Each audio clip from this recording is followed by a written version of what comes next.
நம்ம இன்றைக்கி வீடியோவில் என்ன பார்க்க போகிறோம் அப்படின்னா குடல் கூட்டு செய்ய போகிறோம். எப்படி செய்யலான்னு பார்ப்போம். குடல் கூட்டு எப்படி செய்கிறதுன்னு பார்ப்போம். ஒரு குடல் வாங்கி கொண்டாந்து அலசி எடுத்து வச்சுருக்கிறேன். அலசியாச்சு, நல்லா அலசியாச்சு. இப்போ இந்த கருப்பெல்லாம் எடுக்கணும். இந்த பாருங்கள், கருப்பு கருப்பாக இருக்குல்ல, இதெல்லாம் எடுக்கணும்.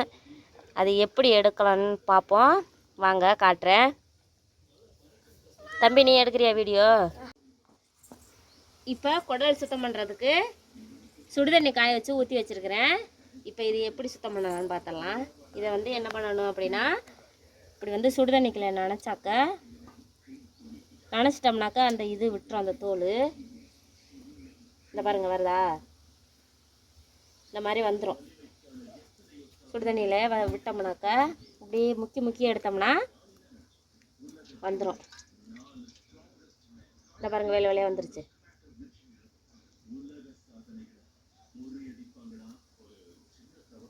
இந்த மாதிரி தான் சுத்தம் பண்ணணும். குடல்லாம் வேக வச்சிடக்கூடாது. இப்படி சுத்தம் பண்ணால் வந்துடும். நல்லா தெரியுதா? ஒழுங்காக எடுக்கிறியா என்ன? என்ன தம்பி? நிறுத்தவா?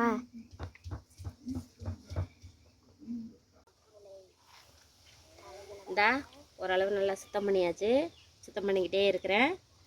இது ஃபுல்லாகவே வந்துருச்சு. பற்றியெல்லாம் சுடுதண்ணி காய வச்சு இதே மாதிரி தான் சுடுதண்ணியில் போட்டோடனே இப்படி வந்துக்கிட்டே இருக்குது.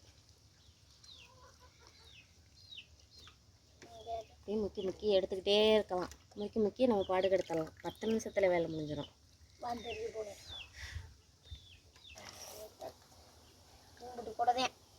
தாத்தா வாங்கிட்டு வந்துச்சு. இம்புட்டு குடலில் தான் நான் அலசினேன். பெருக்குடலில் தான் நான் அலசினேன். பெருக்குடலில் தான் கஷ்டம்னா கஷ்டம். எத்தனை தண்டி தருமா வந்துட்டு பெருக்குடல்? எத்தனை தண்டி இருந்துச்சு? யார் யார் அலசினீங்க? நானும் தாத்தாவே அலசுறேன். நீனும் தாத்தாவுமா? ஆமாம். நீ என்ன அலசிடுவ? நீ பெரிய மனுஷனாச்சு. நீ எவ்வளோ பெரிய பெரிய மனுஷன். எல்லா வேலையும்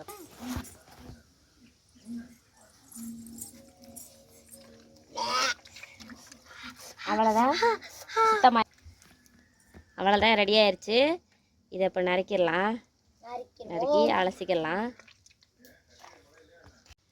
குடல் நல்லா சுத்தம் பண்ணி சின்னதாக நறுக்கி அலசி எடுத்து வச்சுருக்கிறேன். அப்புறம் ரத்தம் வேக வச்சு அதையும் சின்னதாக நறுக்கி வச்சுருக்கேன். ரத்தம் வேக வச்சு நறுக்கி வச்சுருக்கேன். வெங்காயம் ஒரு 10 சின்ன வெங்காயம் எடுத்து நறுக்கி வச்சுருக்கிறேன். தக்காளி 3 நறுக்கி வச்சுருக்கேன். இஞ்சி பூண்டு அரைச்சி வச்சுருக்கேன். தேங்காய் தேவையான அளவு ஒரு 2 சில்லு எடுத்து நான் அரைச்சி வச்சுருக்கேன். தாளிக்கிறதுக்கு பட்டை, கிராம்பு, ஏலக்காய் எடுத்து வச்சுருக்கேன். சோம்பு எடுத்து வச்சுருக்கேன். கரம் மசாலா 1/2 டீஸ்பூன் எடுத்து வச்சுருக்கேன். சோம்புத்தூள் 1 டீஸ்பூன் எடுத்து வச்சுருக்கேன். ஜீரகத்தூள் 1 ஸ்பூன் எடுத்து வச்சுருக்கேன். மிளகுத்தூள் 1 ஸ்பூன் எடுத்து வச்சுருக்கேன். தேவையான அளவு மஞ்சத்தூள் இந்த இருக்குது. இப்போ தேவையான பொருள் எல்லாம் ரெடி பண்ணியாச்சு. இப்போ குடல் கூட்டு எப்படி செய்கிறதுன்னு பார்ப்போம். வாங்க. சட்டி எடுத்து அடுப்பில் வச்சாச்சு. சட்டி காஞ்சிருச்சு. இப்போ எண்ணெய் ஊற்றிக்கலாம் தேவையான அளவு.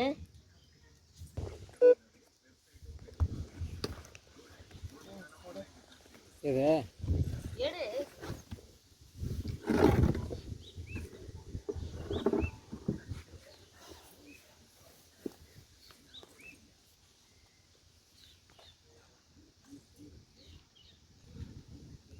எண்ணெய் காஞ்சிருச்சு. இப்போ பட்டையெல்லாம் சேர்த்துக்கலாம்.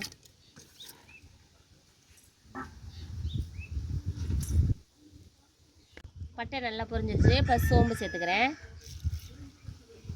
தேவையான அளவு சோம்பு சேர்த்துக்கிட்டாச்சு.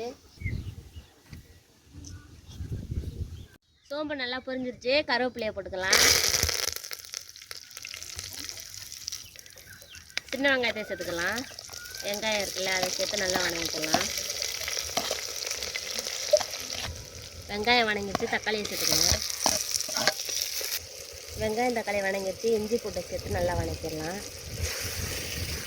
இஞ்சி பூண்டு நல்லா அந்த பச்சை வாசம் போகிற வரையும் நல்லா வணக்கணும். நல்லா வெங்காயம், தக்காளி, இஞ்சி பூண்டு எல்லாம் நல்லா வணங்கி நல்லா கலர் மாறுற அளவு ஒரு 10 நிமிஷம் மூடி வச்சிடலாம். வெங்காயம் தக்காளி நல்லா வணங்கிடுச்சு. நம்ம குடலை இதில் சேர்த்துக்கலாம். குடல்லாம் நான் வேகலாம் வைக்கல. வேக வைக்காமல் நான் அலசிட்டு நம்ம பச்சையாகவே அரிஞ்சு வச்சுருக்கேன். இதில் இனி எண்ணெயில் வணக்கி நல்லா இதில் தான் வேக விடணும். வேக விட்டால் அதில் உள்ள சத்தெல்லாம் நம்ம கீழே ஊற்றுற மாதிரி ஆயிரும், அது ஒரு நல்லா இருக்காது. அதனால் இப்படி நான் பச்சையாகவே அரைஞ்சி வச்சுருக்கேன். இப்போ இதோடு சேர்த்து நல்லா இது தண்ணி ஊற்றி வேக வச்சுக்கலாம். நான் வந்து குடல் கூட்டு இப்படி தான் பண்ணுவேன். என்னோடய ஸ்டைலில் இன்றைக்கி நான் வந்து எப்படி செய்வேன்னு உங்கள்கிட்ட சமைச்சு காட்டுறேன். இது தண்ணி ஊற்றி கொஞ்சம் நேரம் நல்லா வேக வச்சிடலாம். இதில் இந்த மசாலாலாம் எடுத்து வச்சுருக்கேன், அதையும் சேர்த்துக்கலாம். அதையும் சேர்த்து நல்லா கிண்டிடலாம்.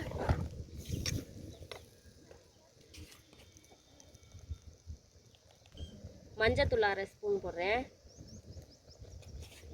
தேவையான அளவு உப்பு போட்டுக்கிறேன். இதெல்லாம் நல்லா கிண்டி ஒரு 1/4 மணி நேரம் நல்லா வேகட்டும், மூடி வச்சிடலாம். குடல் நல்லா கொதிச்சுக்கிட்டு இருக்கு. இதில் நம்ம காரத்துக்கு மிளகாத்தூள் சேர்த்துக்கலாம். இது வீட்டில் அரைச்ச மிளகாத்தூள். எவ்வளோ காரமோ அவ்வளோவுக்கு நீங்கள் சேர்த்துக்கோங்க. நான் இப்போ ஒரு 2-3 ஸ்பூன் போடுறேன். எங்கள் வீட்டில் எல்லோரும் காரம் சாப்பிடுவாங்க. இதோட வீட்டில் அரைச்ச மல்லித்தூள் சேர்த்துக்கிறேன்.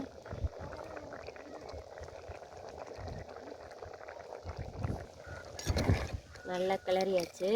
இது நம்ம வேக வைக்காமல் பச்சையாகவே சேர்த்துருக்கனால அது நல்லா வேகணும். இதில் நான் பட்டாணி, உருளைக்கிழங்கு எதுவுமே சேர்க்கலை, வெறும் குடல் தான் போட்டிருக்கேன். இதில் உருளைக்கிழங்கு, பட்டாணி எதுவாக இருந்தாலும் நீங்கள் சேர்த்துக்கோங்க. இதில் இப்போ கொஞ்சம் தண்ணி ஊற்றி நல்லா வேக விடலாம். அந்த குடல் வேகிற அளவுக்கு தண்ணி ஊற்றினா போதும். நல்லா இது வேகட்டும். கொஞ்சம் நேரம் ஒரு 1/2 மணி நேரம் மூடி வச்சிடலாம். கொதிச்சு நல்லா குடல் வெந்துருச்சு. இதில் தேங்காயை சேர்த்துக்கிறேன். தண்ணி ஊற்றாமல் இதில் இப்படியே போட்டு ரொம்ப தண்ணியாயிரும். இதிலே கலந்து விட்டுக்கிறேன். தேங்காய் சேர்த்து நல்லா கொதிச்சிருச்சு. இப்போ இதில் ரத்தத்தை சேர்த்துக்கிறேன். வேக வச்சு எடுத்து வச்சுருக்கேன்.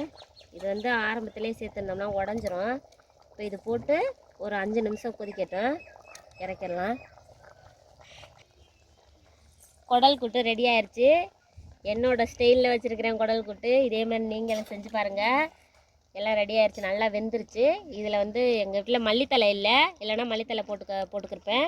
நீங்கள் இருந்துச்சுன்னா போட்டுக்கோங்க. இனி இதை இறக்கிடலாம். நல்லா வெந்துருச்சு. கொஞ்சம் குழம்பு மாதிரி தான் இருக்குது, அப்புறம் சரியாயிரும்.